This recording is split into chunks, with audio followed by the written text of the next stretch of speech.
So একটা কিছু information খুব দরকার দেওয়া। সেটা হচ্ছে যে গাইড আমরা বুক করে আসিনি। আমাদের যোশীপুর যে জায়গা থেকে বুক করা দরকার ছিল সেখান থেকে গাইডটা বুক করা হয়নি। তো হোয়াট হ্যাপেন্ড, মানে আমাদের এখন গাইডটাকে ফোন করেছিল, এখানকার যারা ফরেস্ট ডিপার্টমেন্টের লোক আছে তারা গাইডকে ফোন করে দিয়েছে, সে গাইড আসবে।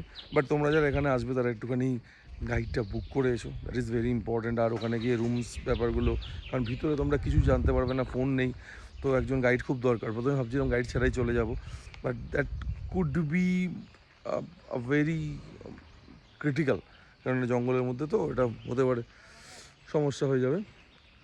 তো সেইটা ভেবে আমরা গাইড করে নিলাম, বুঝতে পারলে। এবার এখনও রুম করা হয়নি, তো তোমরা যারা আসবে তারা একটু প্লিজ টুমগুলো ঠিকঠাক করেই এসো, কারণ এখন কোনো গ্যারান্টি নেই আমরা ভিতরে রুম পাবো কিনা। So we have to get outside. একটা সার্টেন টাইমের পরে আমাদেরকে বেরিয়ে আসতেই হতে পারে, মানে সন্ধ্যাবেলা 7টা বাজুক যাই বাজুক বেরিয়ে আসতে হবে, থাকার কোনো গ্যারান্টি নেই। আমরা হয়তো বাড়িও চলে যেতে হতে পারে, বাট দেখা যাক, গাইড আসবে, তারপরে গাইড যদি আমাদের রুমটা দিতে পারে নেক্সট প্ল্যান সেইভাবে হবে।